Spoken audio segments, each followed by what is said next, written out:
you have a rally planned in Washington on September 29th. And so would you walk us through, well, let's start with who's involved and exactly what this is and what its aims are, and just tell the whole story. Sure. And I will say I struggle with the terminology. This, to me, is post-political, non-ideological.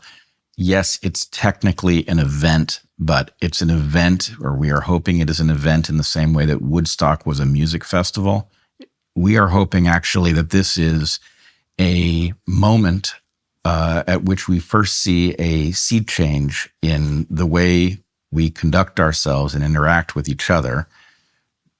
I think of it actually as hopefully the bookend that closes the era that opened with Woodstock and opens the next era in which we recognize just how much we have in common, just how much we have to lose if our system fails, which it seems to be doing in front of our eyes. The rally, the event, is called Rescue the Republic. The idea was originally framed as save or defend the West. We recognize the crisis is so charged within the U.S. that we decided to focus on the Republic, rescue the Republic first in order to save the West. And well, you asked who is involved.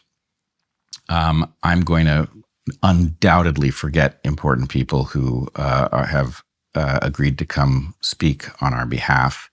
Well, where can people find the full list?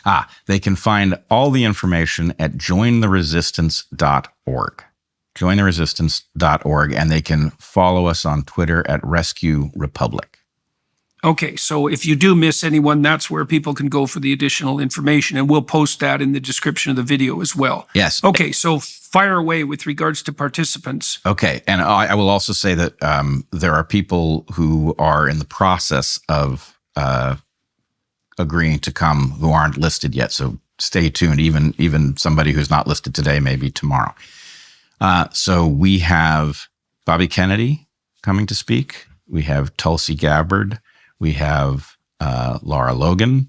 Heather and I will be speaking. We have Russell Brand. We have Matt Taibbi.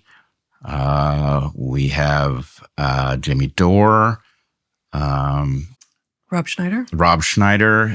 We have several musicians. Yeah, we have Skillet coming. We have 5 Times August, who was a tremendous voice during the COVID madness. We have Tennessee Jet coming. Deepak. Boy. Are they going to play? Any of these people going to play as well as talk? We have speakers. We have speakers, we have comedians, and we have musicians. Great. That's a good approach, that multimodal approach. And that does make it different than the standard, let's say, political rally, right? And I think partly what that does, we did that a bit at this ARC, Alliance for Responsible Citizenship meeting in London.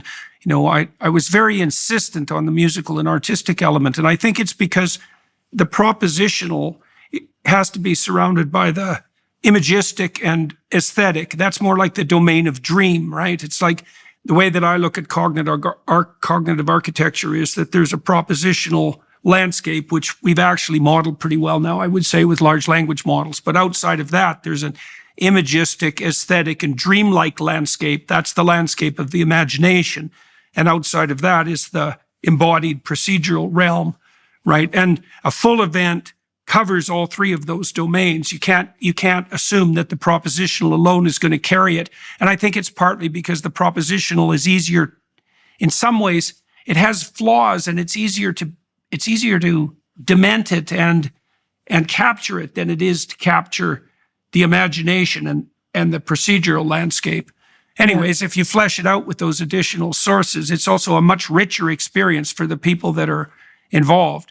So it's more engaging, it's more fun. And that's not trivial if the fun isn't, that short-term hedonic immediate gratification that we were describing earlier. If it's allied with something like upward striving, it's much more profound and impactful occurrence. And integrated and more human and more holistic, because what you're calling propositional I might call, features of the enlightenment, of the rational, of the logic, of the logical, of the analytical.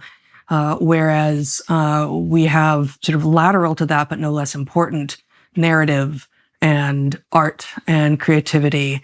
And by sort of moving between these two spaces, we have the opportunity for discovery that we may not have in either place. Yeah, definitely. And also what you're calling the propositional, what I think of as sort of the fruits of the Enlightenment, are easily made into reductionist tenets that then become metrics that are quantifiable.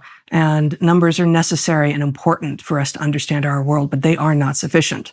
And they can be made to seem sufficient. And that's one of the lessons, I think, of COVID. And frankly, to some degree of this political moment we're living in too, that you throw enough, these are the numbers, don't worry about it, I'm the expert, just trust me, at people. And many of them kind of go, okay, yeah, I'm just not educated enough to understand that. You've got the numbers, you're the expert, we'll go with that. Well, it's also possibly the case that also accounts for maybe why the Democratic tradition or the Republican tradition works, is because intellectuals are propositional experts, but that doesn't make them wise. And wisdom, I suspect, has something to do with the alignment between the propositional and the imaginistic and the procedural. So it's an embodied quality, and it's a quality of the imagination. And there's no shortage of people who aren't educated and who aren't very articulate who can still tell the difference between right and wrong. And they can do it pretty unerringly. I mean, dogs can do that to some degree, right? I mean, they're not so bad at sniffing out pathological character, but they can't propositionalize it.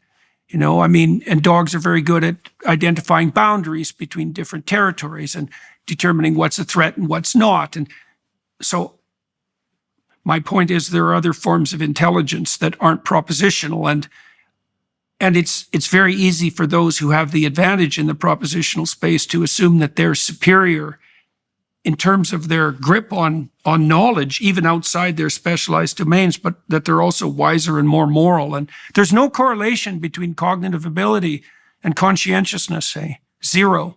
There's no correlation between intelligence. Intelligence looks like it's orthogonal to all the personality traits. And so it's a funny thing, that there's no relationship between general cognitive ability and wisdom or morality. So if you're really smart, you can go bad very badly, very, very badly. Well, I wonder if that's going to hold up, actually. There are reasons to imagine that you might start seeing a correlation between intelligence, the fly in the ointment being how good are you at actually measuring that. We have proxies for measuring your capacity to succeed, but to succeed in an amoral system, maybe it's not such a good proxy for intelligence. But back to the earlier point, I want to point to something that Tom Stoppard said about humor. He said, laughter is the sound of comprehension. Mm-hmm. And right, that's good. My point would be that the comedians, this will become less and less true the more they leverage AI to figure out what people will laugh at. It will become a self-referential land of nonsense.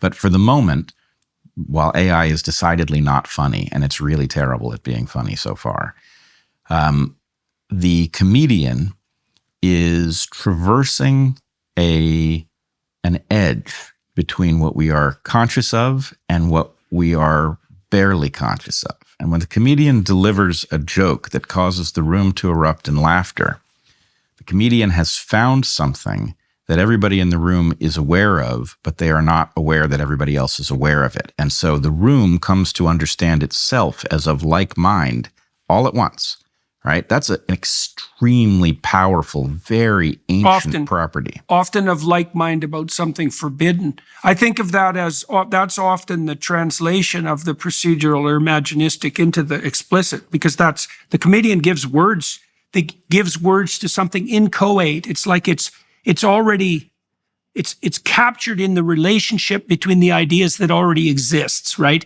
And then the comedian puts his finger on it, just like someone who coins a word does. You know how all of a sudden words pop up and we need them, and they'd spread like mad because they've specified something that was a gap in our propositionalization, and everyone recognizes it. It's implicit. Yeah, and it's funny too, because this is a strange thing, is that it isn't obvious at all that capacity for spontaneous laughter can be gamed. I mean, you can get. Are there cruel forms of laughter? There are, but it's such an unconscious response, right? You laugh despite yourself often. Yeah. You certainly laugh before you think about whether you should laugh. And in so fact, there's something. Go ahead. If you think about whether you should laugh, then you will commit a humor sin, which is laughing at the wrong moment. It's interesting that there's a cost to laughing when the punchline hasn't been delivered, or after everybody else is laughing, and it's like you're trying to cover the fact that you're not one of us. Yeah, that inappropriate laughter has been pointed out as like that's one of the things that comes up as a critique of Kamala Harris consistently, right? Is for better or for worse, she's tarred with the brush of inappropriate laughter, and you're pointing out that that's the gaming of something that's an evolutionarily designed marker of something like cognitive integrity. Laughter itself has been gamed. And I would say that actually one of the most troubling inventions that human beings have devised, this is going to sound preposterous, but one of the most laugh track. Yeah, That's it. No kidding, eh? And the idea that you can be induced to believe that something was humorous that you did not find humorous on your own actually starts leading the population in the direction of believing things very deeply that they would never have accepted in the first place. So it may be used just to sell, deodorant and cereal on some trivial sitcom, but the capacity to induce humans to come to conclusions they wouldn't otherwise reach by making it sound as if they are in a room full of people laughing in agreement, that's a very troubling thing. Right.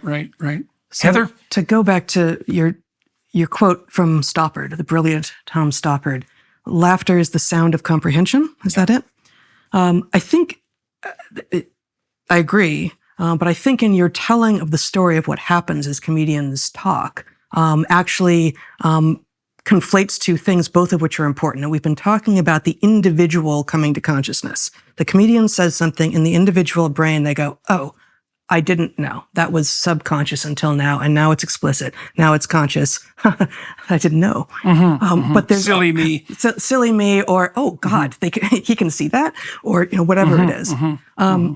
But then there's also the population level, and you alluded to this in what you said. But I think it's no less important, and maybe exactly what a rally, for instance, is meant to do, and exactly what we need right now. And I'm sure you experienced this, Jordan. We certainly experienced this, where people will come up to us and say, thank you for saying the things that you say. I don't feel alone. I didn't know. Or that I couldn't say. I had come to understand this, but I thought I was the only one in the universe. Yeah, right. And so, taking it back to comedy, in a group of anonymous people, a large group of anonymous people, if everyone laughs at the same moment, not only did that maybe bring yourself to consciousness of that thing at that moment, or maybe you already knew it, but if everyone laughs, I am not alone. I am in sync. We are synchronized. We are seeing the same things. The lens through even which with regard to the unspeakable. Even with regard to the unspeakable.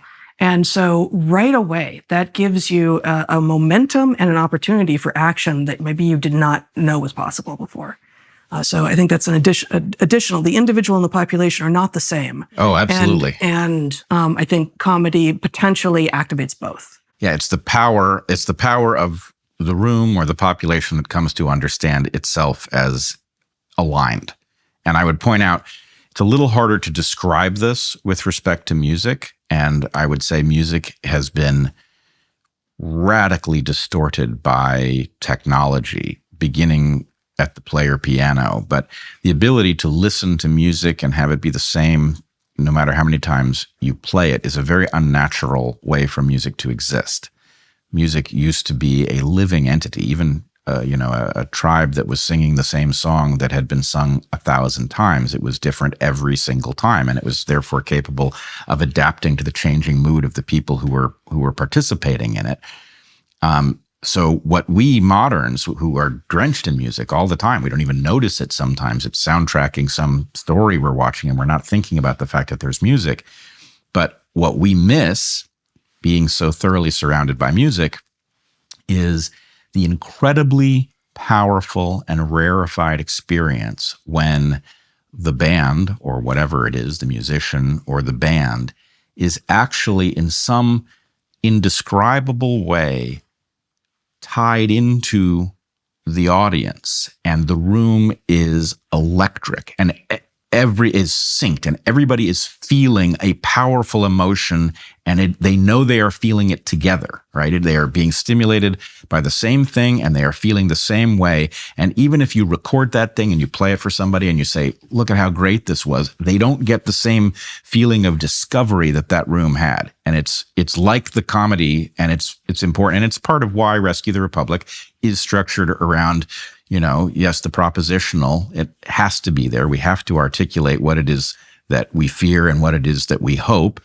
But comedy and music are much deeper mechanisms of conveying the sense of unity, which is really what this is about. It's not a political rally. This is about the unity movement, discovering that actually we value Western civilization, we fear that it is coming apart, and we are going to put our differences aside in order to participate in protecting it from what threatens it and putting it back on the course that we were set upon by the founding fathers.